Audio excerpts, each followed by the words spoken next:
مشاهدينا رجعنا لكم مرة تانية وبنكمل كلامنا على الكرش، كيفية ظهوره وازاي نتعامل معاه.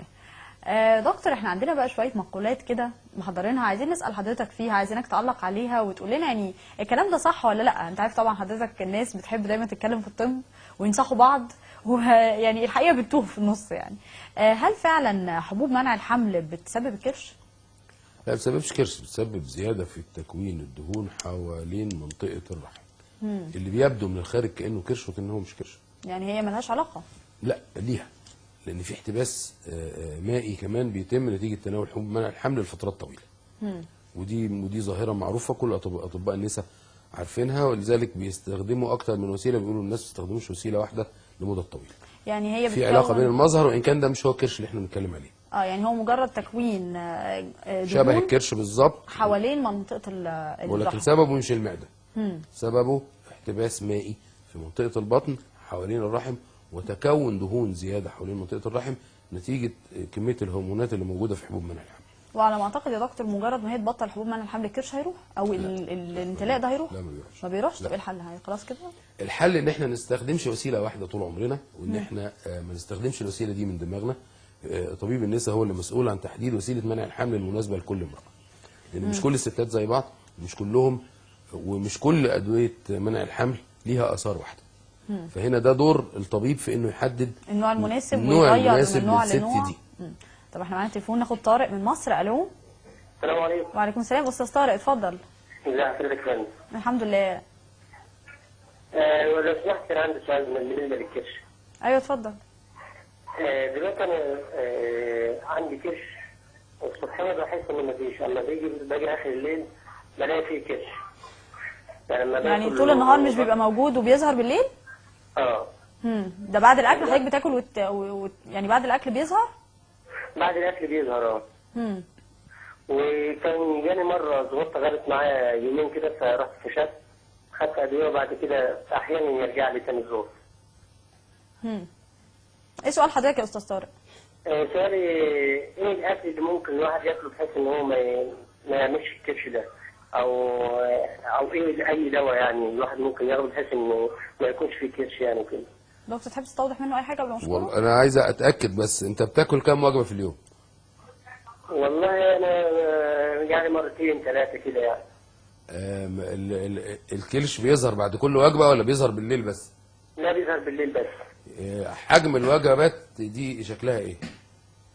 يعني انت بتقول 2 3، خلينا نتكلم في 2، في واحده الفطار وواحده العشاء الرئيسيه، في حاجه في النص؟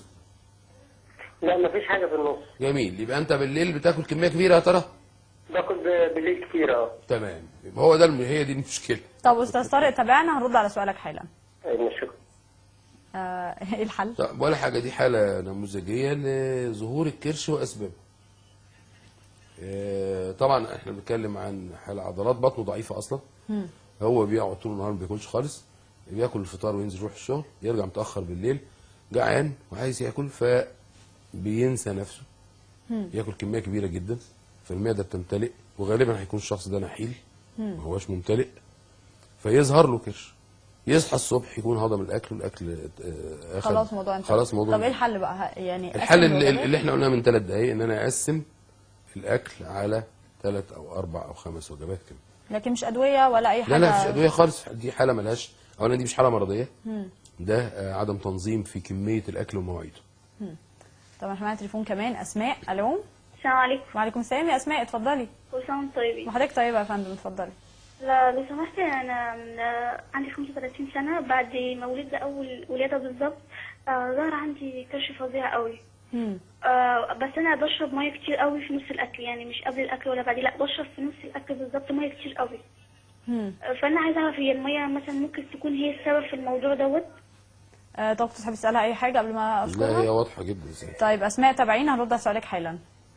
دي كانت من ضمن المقولات اللي انا كنت هسال حضرتك عليها، هل فعلا شرب الميه في وسط الاكل بيسبب كرش؟ يعمل كرش، ده مظبوط، لان وخاصه لو كانت ميه ساقعه، لان الميه بتخفف احماض المعده المسؤوله عن الهضم، وبتبرد درجه حراره الاكل الموجود في المعده، فيبقى الجسم عايز وقت اطول لهضم نفس الكميه. فكده اللود اللي على المعده وعلى جدران المعده وعلى عضلات البطن لود زمنه طويل هيعمل لي كرش. يبقى انا المفروض اشرب قبل الاكل زي ما انا عايز، او بعد الاكل بساعه، ساعه ونص، ساعتين يبقى افضل. اشرب قبل الاكل زي ما انا عايز، مفيش مشكله. طب المشكله في رمضان ان الواحد بعد ما بيفطر بيبقى عطشان جدا لان طول النهار ما شربش ميه. ابتدي بالميه. يبتدي بالميه. ابتدي بميه بس تبقاش ساعه. يعني ابتدي بالميه دي ما فيهاش مشكله. طب ابتدي بميه وتمر، ابتدي بميه وعسل، ابتدي بميه بس. طب لو شرب ميه مثلا بعد الفطار مثلا بنص ساعه مثلا ولا حاجه ودرجه حرارتها عاديه مش ساقعه؟ افضل ما تبقى ساعه. بس ما زال العصارات المعويه هتتخفف. وبعدين احنا بنقول للناس اعملوا ايه في الفطار؟ افطر بميه، افطر بحاجه سكريه وميه، افطر ب3 تمرات وميه، وبعدين قوم صلي المغرب. تكونوا اتهضموا مش يكونوا اتهضموا، تكون المعده اشتغلت. ها. ننبهها ان احنا هناكل. وتكون الميه وصلت واقدر اشرب شويه كمان، وبعدين ابتدي اكل. لان الجسم بيحتاج ميه اكتر من بيحتاج اكل بكتير، اكتر بكتير ما بيحتاج الاكل.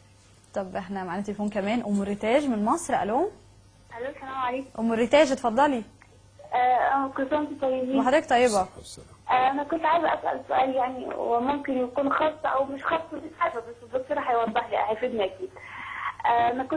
انا طبعا انا ما كانش عندي كرش ولا كده، بس لما ولدت وبعد كده بقت بطني كويسه، يعني هي عاديه بالوقت العادي عاديه، بس لما باكل او بشرب بحس ان هي بقت عندها كده. هو في طريقه ان ممكن نخليها ترجع زي ما كانت زمان قبل ما اولد وكده؟ دكتور تحب تسالها اي حاجه قبل ما لا، نشكرها؟ لا، جميل. طب ام ريتاج تابعينا هرد على سؤالك حالا. طبعا في طريقه ان الولاده بيحصل فيها ضغط شديد على الجدران المعده، على عضلات البطن، على كل المكونات الموجوده في تجويف المعوي. وده بيؤدي لضعف شديد في عضلات البطن. يبقى الحل الوحيد ان انا ارجع اقوي عضلات البطن مره اخرى بمجموعه تمرينات رياضيه بسيطه تقوي عضلات البطن. صحيح هتاخد وقت طويل شويه، لكن هتجيب نفس النتيجه وترجعي زي ما كنت قبل ما تولدي، وما يبقاش عندك اي مشكله. ان شاء الله. طب احنا معانا تليفون كمان، محمد من مصر. الو. ايوه سمعت. استاذ محمد اتفضل. ممكن اكلم الدكتور؟ هو معاك اتفضل. لو سمحت والله يا دكتور، انا بعد الفطار دايما بشرب ميه كتير، وغالبا بنام ما بعرفش اقوم، بحس ان بطني انتفخت قوي. فايه علاج الحاله دي بعد اذنك؟ تحب تساله اي حاجه يا دكتور؟ لا هو كده كويس قوي. طب محمد تابعنا هنرد على سؤالك حالا. لسه الاسئله كنا كلها بنقول في يعني ما هي في حته صلب الموضوع.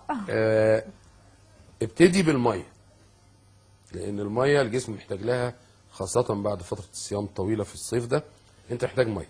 فابتدي بكوبايه ميه او بكوبايتين ميه زي ما قلنا، بس ما يبقوش ساقعين، ومعاهم اي ماده سكريه خفيفه زي العسل او التمر. وبعدين ما تاكلش، استنى شويه وقوم صلي وتعال. ولما تاكل ما تاكلش كتير، يعني سد جوعك، وبعدين قوم روح صلي العشاء والتراويح، وبعدين ارجع كمل اكل.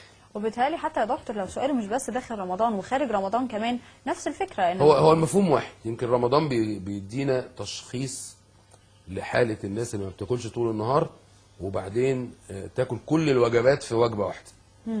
المعده بتسحب كميه دم كبيره جدا من الجسم علشان تقوم بوظائفها، فده بيؤدي للخمول بعد الفطار اللي الناس بتشتكي منه.